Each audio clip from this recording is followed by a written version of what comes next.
नमस्कार दोस्तों, मैं अंशुल जैन आप सभी का अंशुल जैन ऑनलाइन क्लासेस में एक बार फिर से स्वागत करता हूं। आज हम लोग फिर इसका सेकंड पार्ट देखने वाले हैं, लेक्चर नंबर 2। कल मैंने लेक्चर नंबर 1 का वीडियो डाला था जिसमें 39 से 47 क्वेश्चन तक का हम लोगों ने सॉल्यूशन देख लिया था। आज हम लोग देखेंगे इसके आगे का सॉल्यूशन, जिसमें बहुत सारी और नई चीज़ें सीखेंगे जो आप लोगों के लिए बेनिफिशियल होगी।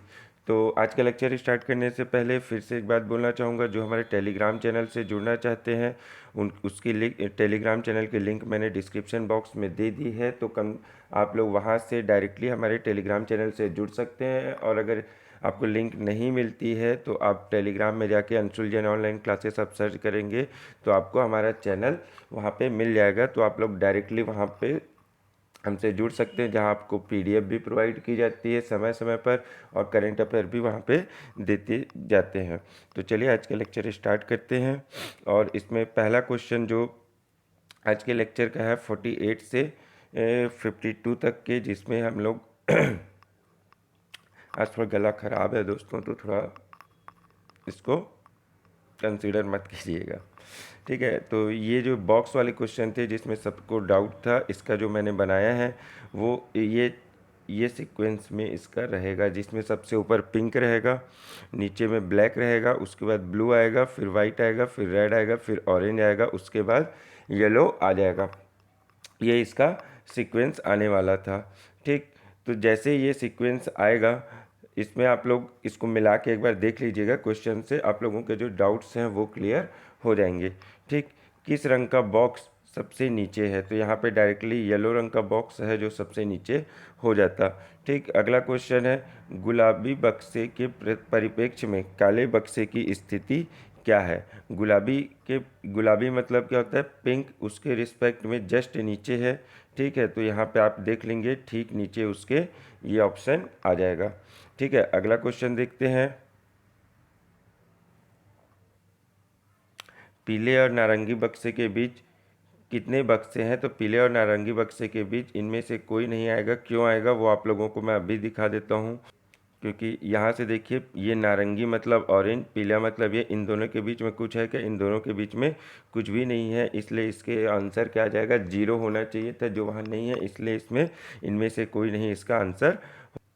सबसे ऊपर कौन सा है? तो मैंने जैसे ही आप लोगों को दिखाया था, सबसे ऊपर कौन सा था? यहाँ पे गुलाबी था, तो गुलाबी इसका सबसे पहले आंसर हो जाएगा। आगे देखते हैं, निम्नलिखित में से किस रंग का बक्सा लाल बक्से के ठीक ऊपर है? तो लाल बक्से के ठीक ऊपर सफ़ेद रंग का बक्सा वहाँ पे एडजस्ट हो जाने वाला है, ठीक। यहाँ पे ये क्वेश्चन आप लोगों को हो गया है। ये क्वेश्चन का आंसर मेरे को कंफर्म नहीं है। 4 विकल्पों में से एक अन्य 3 से अलग है, उस विकल्प को ज्ञात कीजिए। तो इनमें से कौन सा अलग है? मुझे जो लग रहा है ये हाथी ही लग रहा है, क्योंकि बाकी सबके कहीं ना कहीं पंख होते हैं, ठीक है। व्हेल मछली के भी पंख होते हैं, ऐसे नहीं कि व्हेल मछली के नहीं होते हैं, जिसको हम लोग दूसरे नाम से जानते हैं, ठीक है। पंख नाम से ऐसे नहीं जानते, इसलिए हाथी लग रहा है। तो बाकी आप लोग बता दीजिएगा इसका आंसर क्या होने वाला है। आगे अगला क्वेश्चन है कथन और धारणा का। तो कथन और धारणा का जो इसमें कथन क्या दिया हुआ है, नागरिक प्राधिकरण के ने निर्णय लिया है कि शहर में पर्यावरण प्रदूषण के स्तर को कम करने के लिए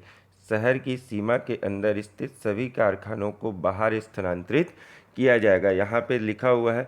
तो जो कथन और धारणाएं होती, इसमें सबसे पहली चीज़ ये होती है कि हम लोगों को कथन से आगे कुछ नहीं सोचना। जो कथन में लिखा है इतना ही सोचना होता है, इसके बाहर आप लोगों को सोचना नहीं है कि और क्या क्या चीज़ें होने वाली हैं। तो यहाँ पे सबसे पहली चीज़ है, इन कारखानों को शहर के बाहर स्थानांतरित करने के बाद भविष्य में शहर में प्रदूषण कम हो सकता है। यहाँ पे क्लियर कट इसी चीज़ को यहाँ पे मेंशन किया। देखिए, नागरिक प्राधिकरण निर्णय लिया कि शहर में पर्यावरण प्रदूषण के स्तर को कम करने के लिए कर रहे हैं।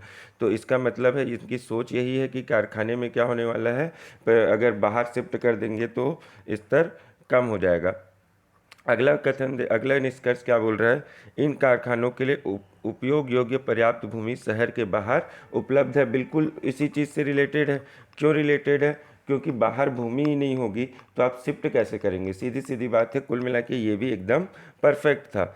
अगला देखते हैं, इन कारखानों में से अनेक को लाभदायक बने रहने के लिए कुछ अन्य छोटे छोटे शहरों में स्थानांतरित किया जा सकता है।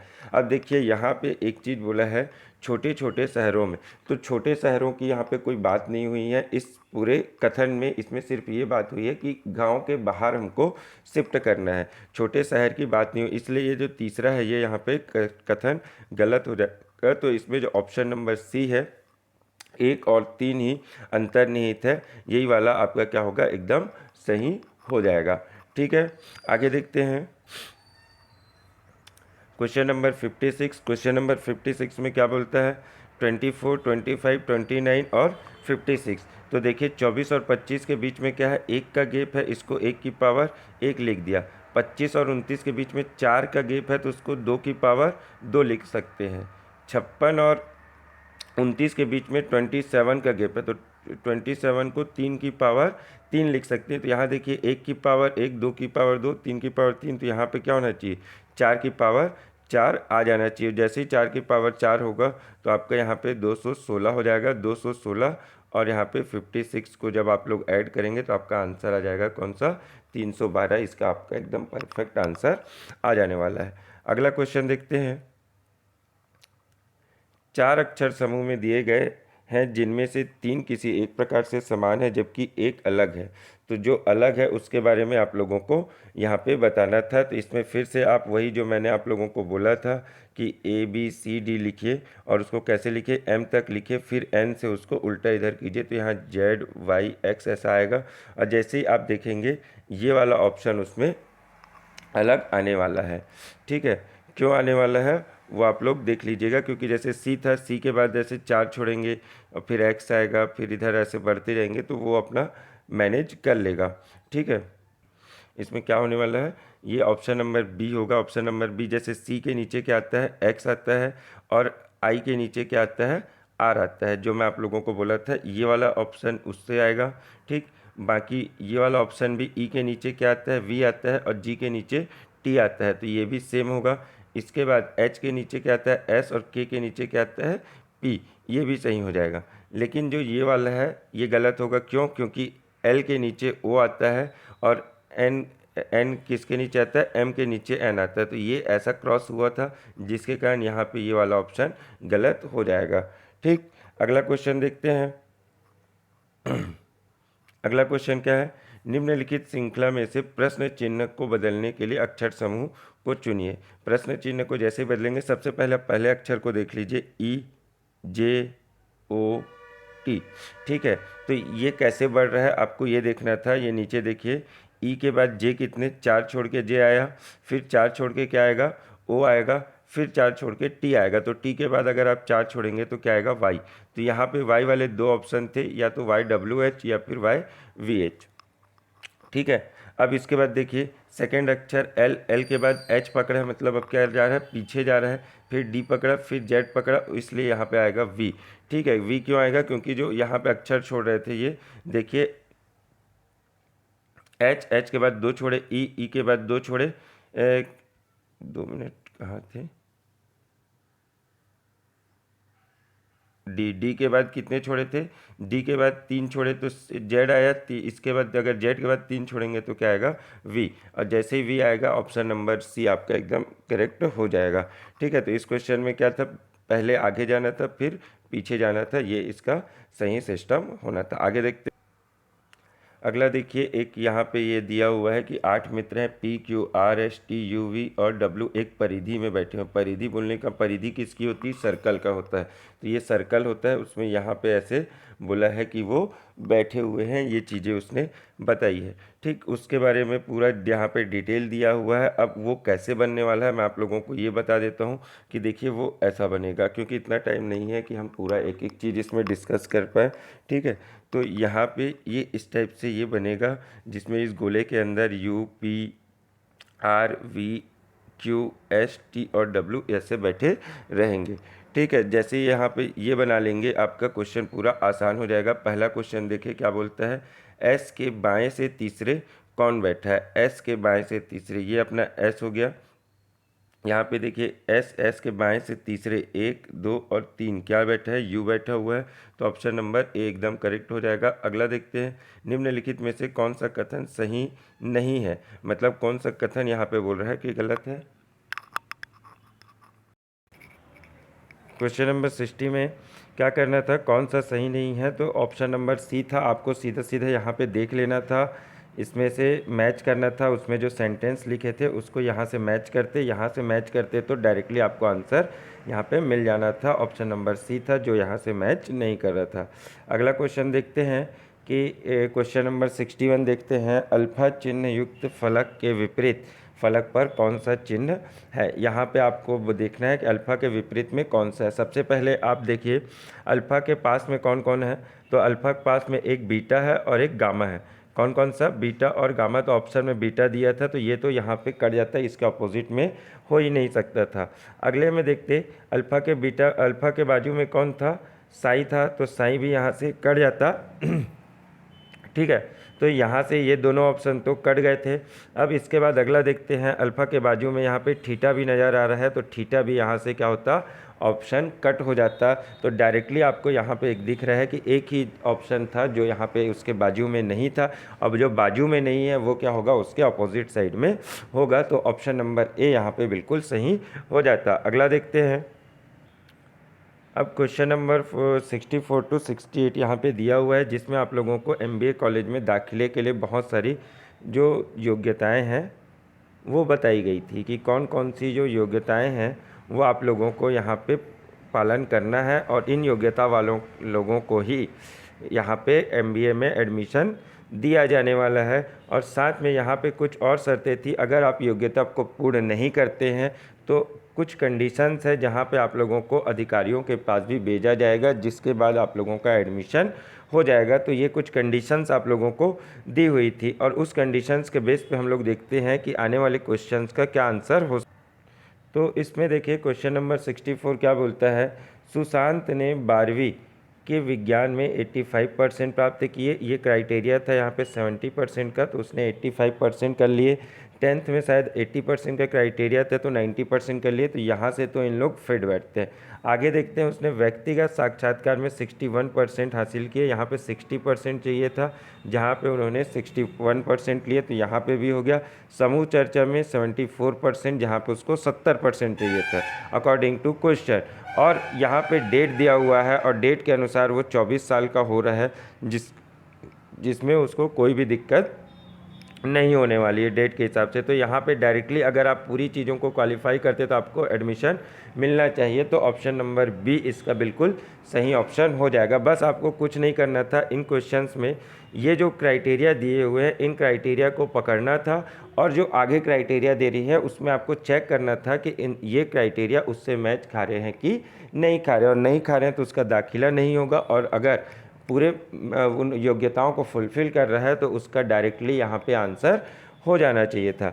अगला क्वेश्चन देखते हैं, 65 क्वेश्चन में यही बोला है 67% है, लेकिन यहाँ पे एक चीज़ दिया है विज्ञान का विषय, जो उसकी एक और कंडीशन थी, उस विषय में डायरेक्टली अगर यहाँ से आप उसको चेक करते तो यहाँ पे आपका ऑप्शन नंबर डी होता, विज्ञान वाले के कारण, कि एमबीए के विभागाध्यक्ष के पास ये भेजा जाना है। ठीक है, यहाँ पे ये वाला डायरेक्टली आंसर होना था सेकंड नंबर का, कि एमबीए के विभागाध्यक्ष के पास ये भेजा जाएगा।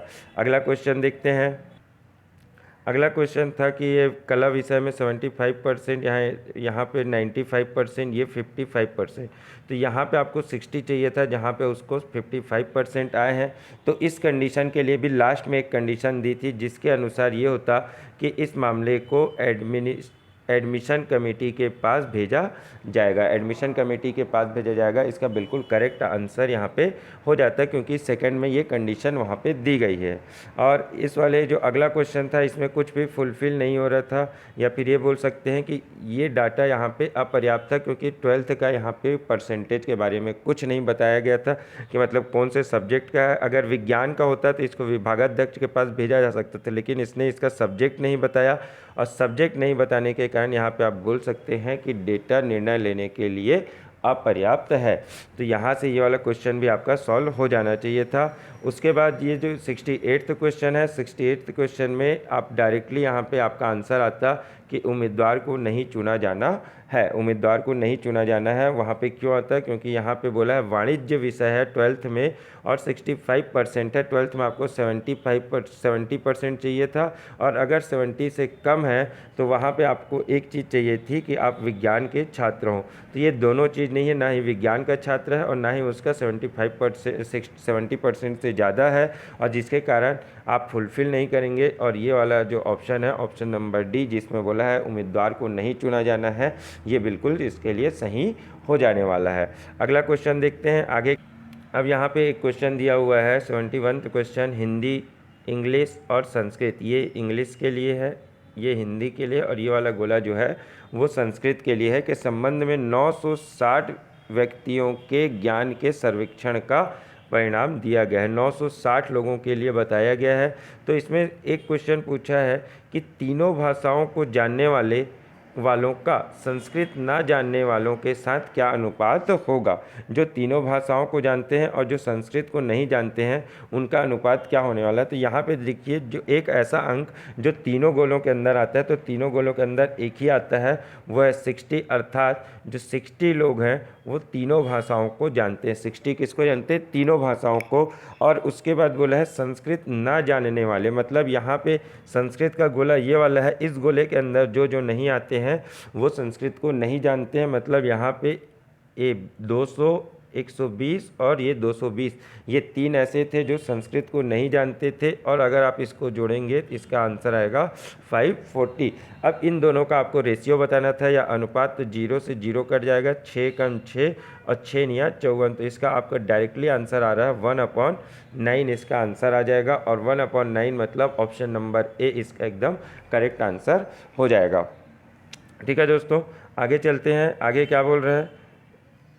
अगला क्वेश्चन था यहाँ पे आकृति त्रिभुज कौन सा होगा, मतलब कितने त्रिभुज यहाँ पे आने वाले हैं। तो इसका जो ऑप्शन है ये ऑप्शन नंबर बी था, 36 त्रिभुज इसमें टोटल आएंगे, गिनना है आपको, और इसको अगर आप बना के गिनेंगे तो ज़्यादा अच्छा होगा। 36 त्रिभुज इसका आंसर सही होने वाला है। अगला देखते हैं।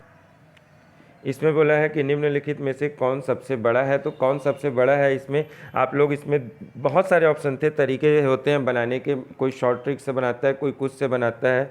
ठीक है, इसमें एक तरीका ये भी था कि अगर आपके पास टाइम ज़्यादा था तो आप इसको डिवाइड करके देख लेते डायरेक्ट। तो यहाँ पे जो 0 में कुछ आता है, जो सबसे बड़ा होता उसी को आप यहाँ पे मार्क कर देते। तो इसका जो ऑप्शन है, ऑप्शन नंबर ये सबसे बड़ा था। ठीक है, और इसमें एक चीज़ और देख सकते हैं आप, 7 और 9 के बीच में गैप कितना है? सिर्फ 2 का है। 2 और 5 के बीच में गैप 3 का है, इसके बीच 5 का है, और इन दोनों के बीच में 6 का अंतर है। तो जिसका अंतर सबसे कम होता है वो सबसे बड़ा संख्या होता है, मोस्टली यही होता है। तो यहाँ पे अंतर 7/9 का सबसे कम था, तो आप डायरेक्टली इसको आंसर मार्क कर सकते थे। ये भी एक आपका ट्रिक हो जाता है। अगला क्वेश्चन देखते हैं कि सबसे छोटी संख्या जिसे इसमें जोड़कर 11 का गुणक प्राप्त किया जा सके। 11 का गुणक बोलने का मतलब, आप अगर इसको 11 से भाग देंगे तो ये पूरा नहीं जाएगा। तो इसमें क्या जोड़े कि ये पूरा 11 से भाग चले जाए। तो इसमें ऑप्शन नंबर 3 था कि अगर आप इसमें 3 जोड़ दें तो ये जो संख्या है वो 11 से भाग चली जाएगी। बस और कुछ नहीं था, डिवाइड करना तो मुझे लगता है सबको आता है, तो ये क्वेश्चन बनाया जा सकता था। अगला क्वेश्चन देखते हैं। अगला क्वेश्चन है, एक सामान 595 रुपये में बेचने पर 15% का नुकसान होता है, तो 23% का लाभ प्राप्त करने के लिए कितने रुपए में इसको बेचना पड़ेगा। तो इसको आप डायरेक्टली भी कर सकते थे, बहुत ही आसान था। सपोज़ आप लोगों का ये मान लेते 100 रुपये का सामान है, 100 रुपये के सामान को आप कितने में बेच रहे हैं? 85 रुपये में बेच रहे हैं, यहाँ पे ये बोल रहा है।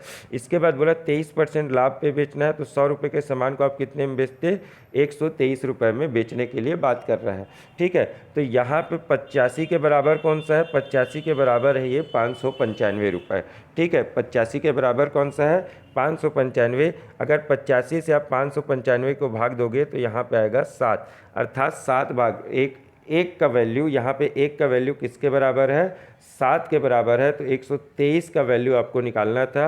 आप कर देंगे 123 मल्टीप्लाई बाई 7। जैसे ही आप 123 मल्टीप्लाई बाई 7 करेंगे आपका ऑप्शन नंबर डी 861 यहाँ पे निकल जाता। बहुत ही आसान तरीका है ये जो मैं बताया। इसमें आप लोग दूसरे तरीके से भी बना सकते थे, और वो दूसरा तरीका आप लोगों को पता है, फॉर्मूले पे जाता है डायरेक्ट, CP बराबर SP वगैरह जो फार्मूला होता है उस फार्मूले से भी आप इसको बना सकते थे, वहाँ से भी, लेकिन थोड़ा लेंदी होता, प्रोसेस बड़ा हो जाता।